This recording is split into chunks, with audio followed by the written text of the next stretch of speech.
Terima kasih klik video ini dan jangan lupa subscribe.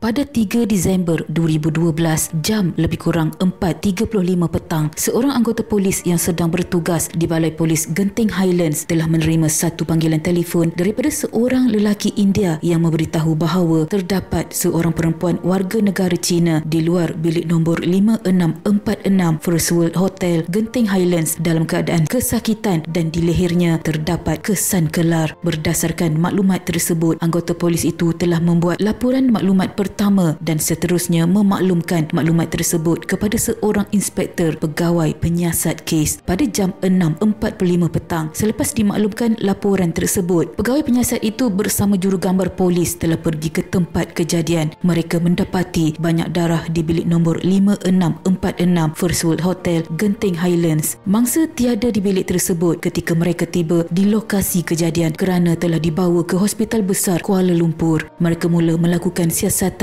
di bilik tersebut. Pada keesokan harinya, 4 Disember 2012, lebih kurang jam 12.10 pagi, pihak polis dimaklumkan bahawa mangsa Kui Ling telah disahkan meninggal dunia di Hospital Besar Kuala Lumpur. Lalu, apa sebenarnya yang telah berlaku kepada mangsa? Ini adalah kisahnya.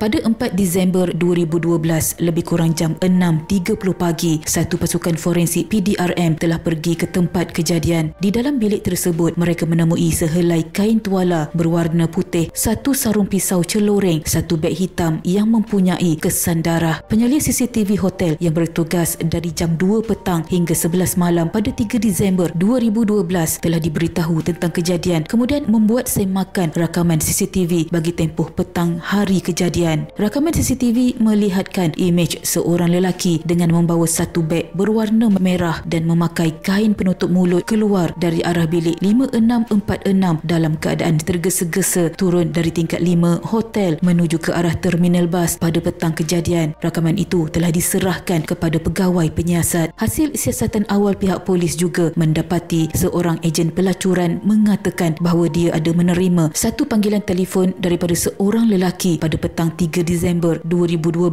Lelaki tersebut ingin melanggan pelacur. Ejen tersebut telah memberikan 3 nombor bilik kepada lelaki tersebut, termasuk bilik nombor 5646 iaitu bilik mangsa di hotel tersebut.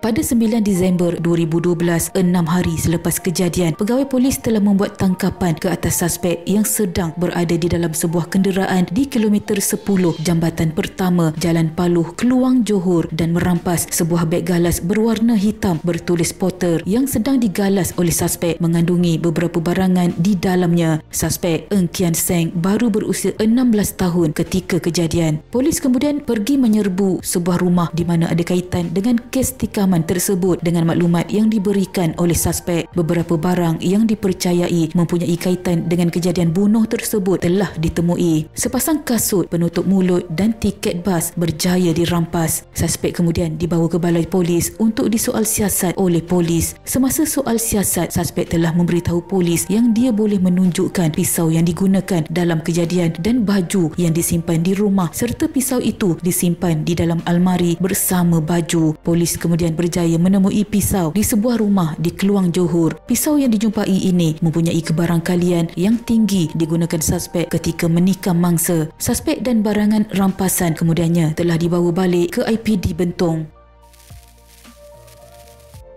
Pakar patologi forensik kemudian telah mengesahkan mangsa mati akibat dikelar di bahagian leher. Terdapat 21 jenis kecederaan dikesan pada badan mangsa. 3 tikaman pada badan mangsa adalah tikaman membawa maut. Mangsa disahkan ditikam dengan objek tajam. Selesai sahaja pihak polis menyiapkan kertas siasatan, mereka telah menyerahkan kepada pihak pendakwa raya untuk tindakan selanjutnya. Kes kemudian dibawa ke Mahkamah Tinggi Temerloh, Pahang. Suspek ditahan dan didakwa atas kesalahan membunuh di bawah Seksyen 302 Kanun Keseksaan. Hukuman gantung menanti suspek jika didapati bersalah. Di akhir perbicaraan di Mahkamah Tinggi, Pesuruhjaya Kehakiman Mahkamah Tinggi melepaskan dan membebaskan suspek kerana tiada kes prima facie dibuktikan dalam kes ini. Tiada kes prima facie bermaksud tiada elemen pembunuhan dilakukan dan dibuktikan di mahkamah. Rakaman CCTV pula tidak menunjukkan muka suspek. Pendakwa raya Jabatan Peguam Negara kemudian membuat rayuan atas keputusan Mahkamah Tinggi. Pendakwa raya berhujah bahawa bukti-bukti telah jelas menunjukkan kaitan suspek dengan kematian mangsa mati akibat perbuatan suspek. Rayuan pendakwa raya diterima. Mahkamah rayuan telah membenarkan rayuan pendakwa raya terhadap keputusan Yang Arif Pesuruhjaya Kehakiman tersebut dan telah memerintahkan supaya suspek dipanggil untuk membela diri terhadap pertuduhan.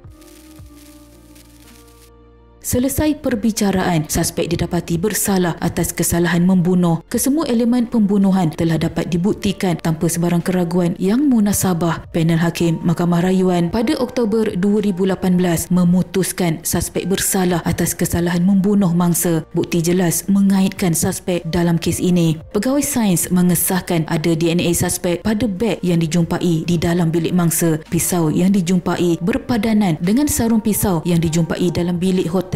Tiket bas jelas menunjukkan suspek ada di Genting Highlands pada hari kejadian. Disebabkan suspek berumur 16 tahun 5 bulan ketika kejadian, suspek dikira di bawah umur dan tidak boleh digantung sampai mati mengikut Seksyen 97 Akta Kanak-Kanak. Disebabkan itu, suspek ditahan di penjara dalam tempoh masa yang diperkenankan oleh Sultan Pahang. Dalam konteks pesalah bawah umur, hukuman gantung sampai mati adalah terkecuali kerana terdapat undang-undang khusus yang memperuntukkan hukuman kepada pesalah bawah umur. Akta Kanak-Kanak 2001 melarang pesalah bawah 18 tahun daripada dikenakan hukuman gantung sampai mati. Suspek kini menjalani hukuman penjara dalam tempoh masa atas perkenan Sultan Pahang.